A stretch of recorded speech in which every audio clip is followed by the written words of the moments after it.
Well, hey everybody, welcome back to Trivet Knots. I am John, and this is the next installment in my series of tutorials on how to tie various and sundry knots. This is going to be kind of a series, maybe 4 or 5 different videos that will be shorter than the last one, which was a fairly long video. I think it was 45 minutes long. Pretty long. These will be shorter. I don't know exactly how long, but they're comprising the component pieces of how to make a bell rope. Starting at the top, I'm using 3-strand cockscombing, also known as ring bolt hitching, and from this book, which is really how I learned to do this some time back, The Marlin Spike Sailor by Hervé Garrett Smith, that's a great book. Wait, hold on a minute. I just decided to do this at the last second here. Let's read from the book on cockscombing. The art of rope work is so ancient that nomenclature is oftentimes a problem. I like the name cockscombing because it is picturesque, but it would be equally correct to call it ring bolt hitching or even cackling, spelled K-A-C-K-L-I-N-G, for those that are interested. Originally, it was chafing gear or a covering applied to iron rings, the ring bolts which ranged along the decks or the anchor rings. It can be used to cover any round object, such as a stanchion or handrail, but its best application by far is the covering of the eyes and sea chest beckets, which is the reason I am showing it. Cockscombing consists of nothing more than a series of half hitches made from 1 to 6 strands of white cord, the resultant design being achieved by varying the number of strands and the direction of the hitches. Anyway, the whole point is it's a great book, and he has hand illustrated drawings in there as to how to on a variety of things. It's a good book. Anyway, recommend it. So this is going to be a tutorial, not that terribly long. It's not a really long process to tie this, and I'm only tying maybe 5 or 6 inches of it to go around a brass eye, a thimble kind of thing. And that will be the top where you hang the bell rope, and then each component piece after that. I think I'm going to do Matthew Walker, and then some crowning, and then a diamond knot, and more crowning, and so on. I don't know exactly. I'll know as I go along, because I kind of make them up as I go along. I'm going to break this down into several different videos, each piece for each tutorial. And then at the end, I'll probably combine them all into a start to finish, how to tie a bell rope, much longer video. But I hope you enjoy this. I'm going to show you a couple of pictures from the book, how I learned to do 3-strand cockscombing, and then we'll go on to the tutorial. I hope you enjoy it.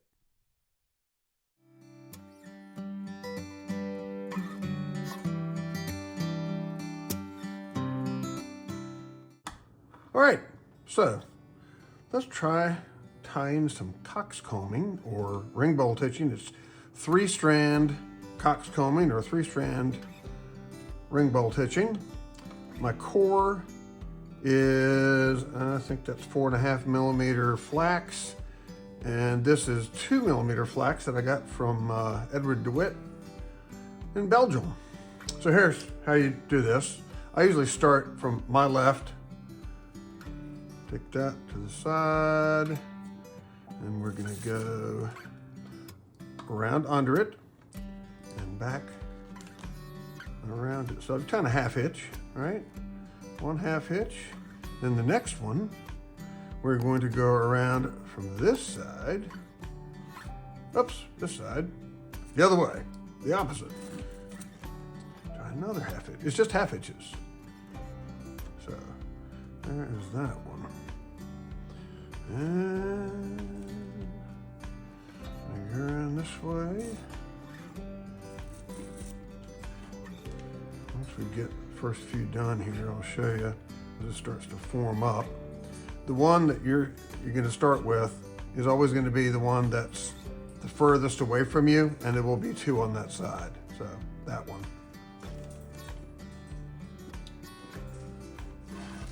And you'll see that this crosses over this one, right?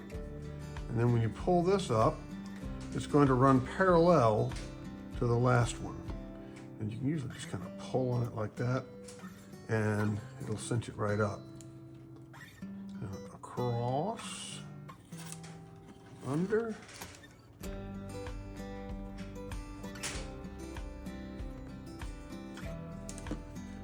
Pretty simple, and as with many things in knot tying, some of the simplest things have the coolest look. That's just my observation and opinion. Some of the simpler things are the coolest things.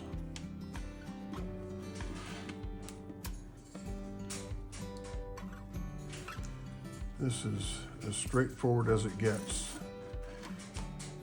It is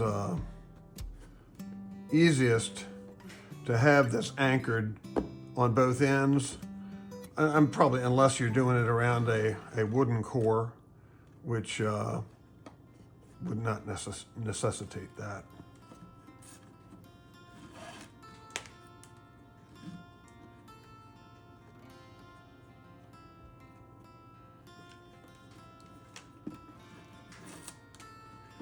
So it forms a herringbone pattern.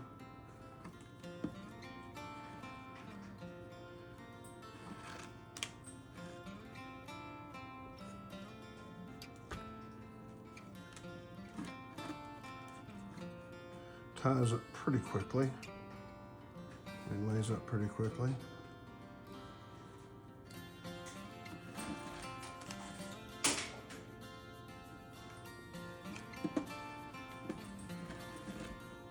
Probably faster than doing Sullivan bar, actually. It's just half hitches.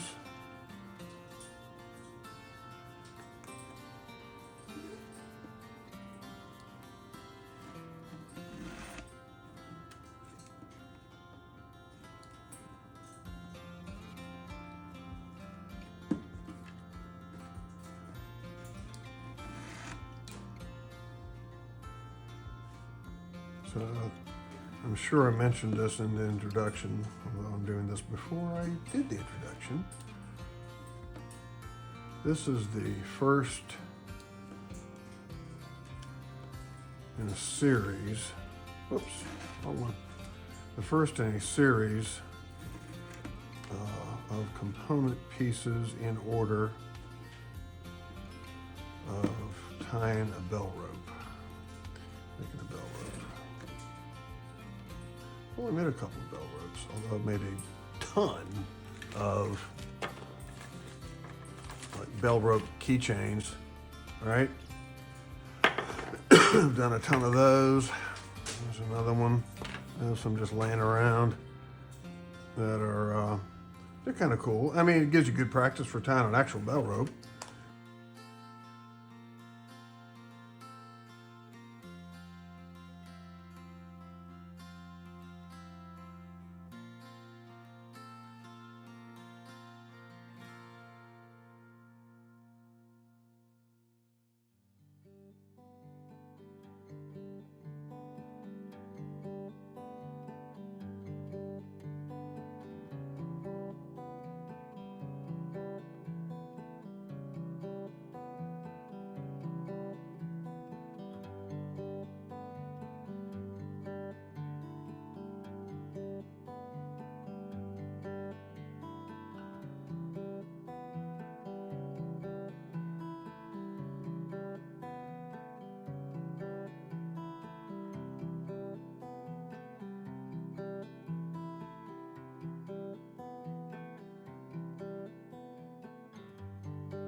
Well, hey, everybody, thank you so much for watching. I hope you enjoyed that.